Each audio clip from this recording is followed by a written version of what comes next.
বিসমিল্লাহির রহমানির রহিম। আসসালামু আলাইকুম। সকল বাংলাদেশের ভাই ব্রাদার যারা আছেন সবার প্রতি রইল আমার বিপ্লবী সালাম।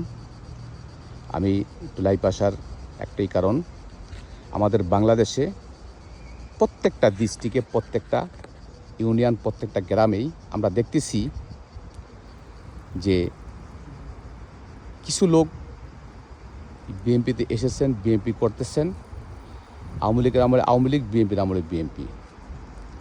আজকে যারা এই ধরনের দল করতেছে, আমি মনে করি যে তারা বিএনপিতে ঢুকেছেন আওয়ামী লীগের এজেন্ট হয়ে, মামু খালা বাঁচানোর জন্যে। আমি অবিলম্বে বাংলাদেশের এমপি মন্ত্রী যারা আছেন সবার প্রতি আমি বলবো, আপনারা এগুলার একটু দয়া করে বাছাই করবেন, নতুবা আমাদের দলের অনেক ক্ষয়ক্ষতি হবে। আমাদের দলের ক্ষয়ক্ষতি করার জন্যই এই লোকগুলি ঢুকেছে। এদের কোনো দল নাই, যেই দল এরা করে সরকার দল, যেই দল সরকার গঠন করে তার দলই করে। আসলে তারা কিন্তু কোনো পরিচিত কোনো দলীয় লোক না, তারা দলের ক্ষতি করে, দলের বদনাম করে। আমাদের মাননীয় প্রধানমন্ত্রীর এবং বিএনপির বদনাম করার জন্য আজকে তারা সেই পায়তারাগুলা করতেছে। যারা অরিজিনাল অপরাধ করছে তাদের বিচার করা হইতেছে না ওই লোকগুলার কারণে। আমি অবিলম্বে বলবো তাদেরকে বহিষ্কার করা হোক এবং তাদেরকে কোনো সাইড সুযোগ দেওয়া হবে না। তারা যদি ভালোভাবে যদি বিএনপিতে আসতে পারে তাদেরকে সময় দিতে হবে। এত সময়ের ভিতরে তারা চেঞ্জ হয়ে ভালোই আসুক, নতুবা আমাদের দলের অনেক ক্ষতি হবে।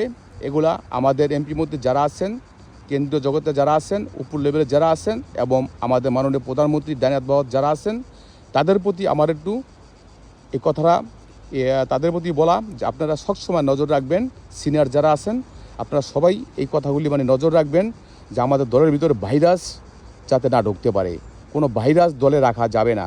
আমার বাপও যদি ভাইরাস হয়ে থাকে সেই ভাইরাসকে দূর করে দিতে হবে। ভাইরাস থাকলে আমাদের দলের অনেক ক্ষতি হবে। 17 বছরে লক্ষ লক্ষ হাজার হাজার লোক খুন করেছে, নির্যাতন করেছে, ল্যাংটা পঙ্কু করেছে। এত বছর পরে আজকে দল ক্ষমতা এসেছে এবং যারা শহীদ হয়েছে, যারা জীবন দিয়েছে আন্দোলনের জন্য, যারা গুম হয়েছে, যারা খুন হয়েছে, তাদের ফ্যামিলির প্রতি যাতে আমাদের দলের থিকা, বাংলাদেশ জাতীয়তাবাদী দল বিএনপির থিকা, তারেক রহমান সাহেবের পক্ষের থিকা যাতে তারা একটু স্নেহ মায়া পায়, এটা আমাদের আবেদন রইল আপনাদের কাছে। যারা ক্ষয়ক্ষতি হয়েছে তাদেরকে আপনারা একটু খেয়াল নজর রাখবেন দয়া করে।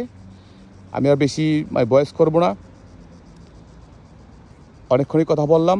আমি আবারও বলতেছি যে আপনারা যারা আছেন, যারা নির্যাতনকারী, তাদের প্রতি একটু খেয়াল রাখেন। Thank you.